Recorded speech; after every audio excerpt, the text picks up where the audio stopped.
Hello everybody, I'm your host Woody, and today we're going to be taking a look at the top 10 haunted houses that should never have existed. No, I'm not talking about ones filled with actors and animatronics that you'll visit with your friends on Halloween, but actual real-world haunted houses with horrific histories. So let's get into it. Number 10. Molly Brown House. Molly Brown was known for being an explorer and adventurer, and her adventure led her to end up as a passenger on the Titanic. She was one of only a small number who managed to escape the tragedy alive, getting away on lifeboat number 6.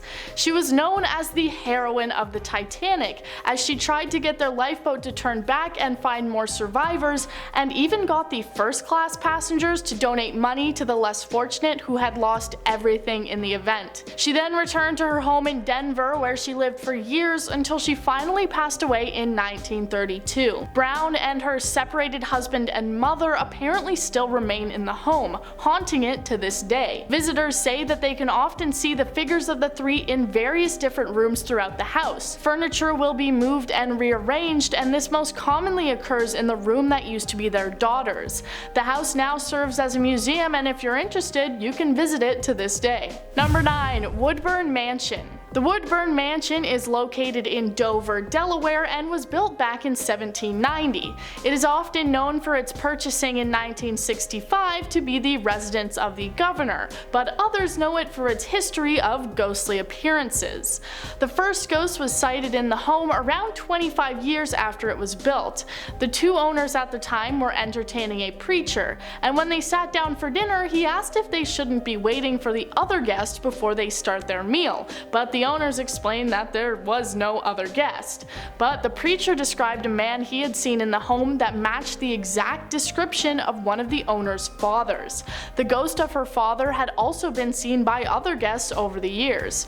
People now say that the ghost of a little girl will also often appear, and if you leave out a glass of wine, it will be drank by the spirits of Revolutionary soldiers. Number 8. Bell Witch Farm.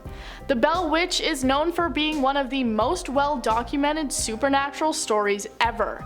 A woman named Kate Batts was neighbors with John Bell, who lived on the Bell Farm. They were feuding neighbors because she believed that he had cheated her out of some land in a deal, and on her deathbed she vowed to haunt the Bell family and farm forever.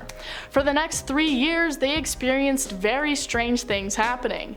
They would hear voices speaking into their ears, see strange animals like a dog with a rabbit's head, and John's daughter would even suffer from physical attacks that would leave her unconscious. Eventually, John died, and a vial with a strange liquid was found beside his bed. The Bell Witch was held responsible for his death, marking the first time in history that a death would ever be officially recognized as being caused by the supernatural. Through their website, you can book overnight tours of the property, and for some reason also book some river tubing while you're at it. Number 7. The Mackenzie House. The Mackenzie House is located in Toronto and is known for being the home of the city's first ever mayor, William Mackenzie. He moved to the home in 1859 and died only 2 years later, leaving behind his wife and a total of 14 children. The home was empty for a while until renovations began in the 1940s to turn the property into a museum. That was when people started reporting the ghost of the Mackenzie House. It was apparently a long-haired woman who even reportedly slapped a caretaker across the face. There were also many more reports of the ghost of William Mackenzie himself haunting the house, being spotted many different times over the decades. Other reports include a tall, dark figure that watches guests sleep, footsteps creaking through the hall, and the sound of piano music. The house was successfully turned into a museum and is open for anybody to visit. Number 6. LaLaurie House. The LaLaurie House was famously reimagined in American Horror Story Coven, Kathy Bates playing Madame Delphine LaLaurie. The woman was a real-life socialite turned serial killer. She had a chamber in her home where she would dispose of her victims between 1831 and 1834, but responders to a fire would eventually uncover her dark secret. Her victims apparently continue to haunt the property to this day. unable to rest because of how they died tragically. Pedestrians can apparently hear shouting, moaning, and crying coming from the home, some people even saying that they can see faces looking out into the street from the windows. Despite its history, the house has managed to maintain a place on the market, even being owned by Nicolas Cage until 2009, and it's now apparently owned by a wealthy oil tycoon. Number 5. Franklin Castle. Franklin Castle is known as one of the most haunted destinations in Ohio, having been built in 1865 for the Tiedemann family. Over the next few years, various different tragedies would take place.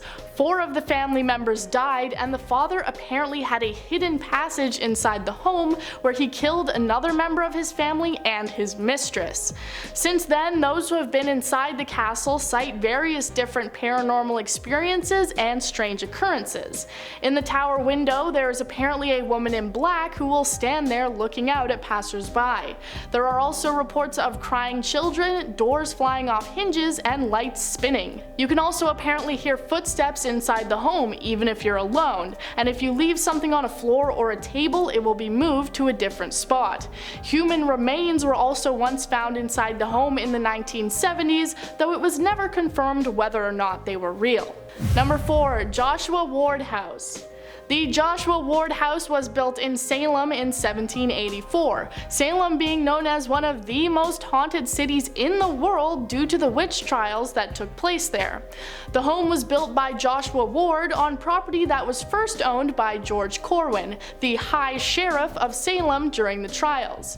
He was responsible for all of the deaths that came as a result, and there were even rumors that he would lure those accused of being witches to his home and would inflict cruelty on them before their trial.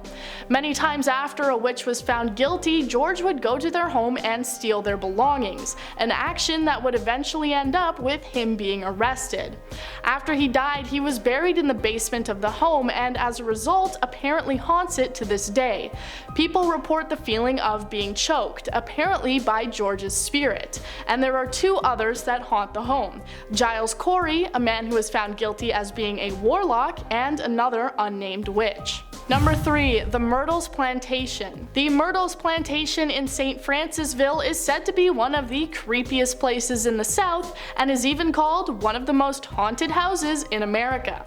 The house was built in 1797, and since then apparently dozens of deaths have occurred in a variety of different ways, including illness, poisoning, and attacks. Visitors and those who have lived in the home have reported many strange events taking place within the house. A few of the reported paranormal events include jewelry disappearing, furniture moving on its own, a grand piano playing itself, mysterious handprints, disappearing objects, and seeing former house residents standing behind you in mirrors.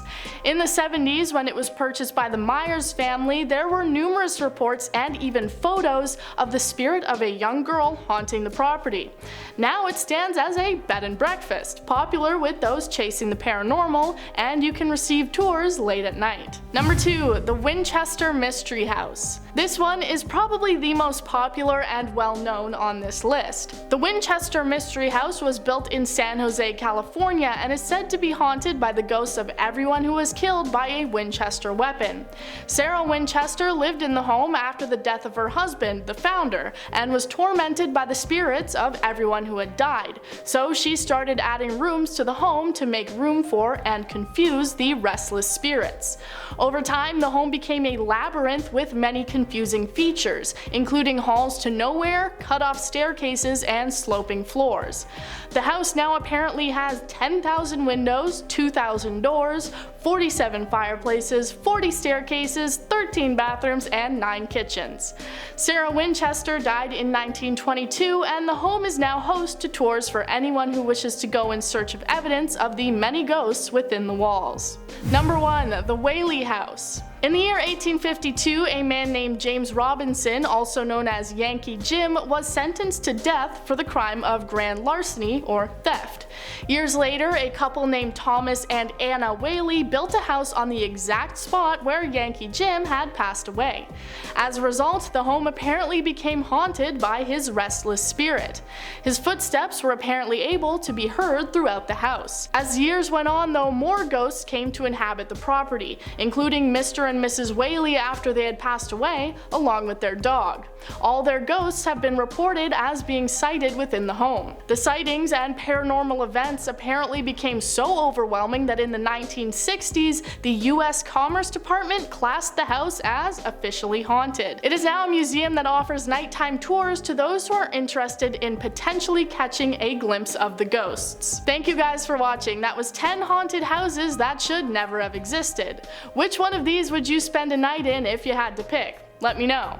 I've been Woody and you've been amazing. Join us next time for more lists and scary things.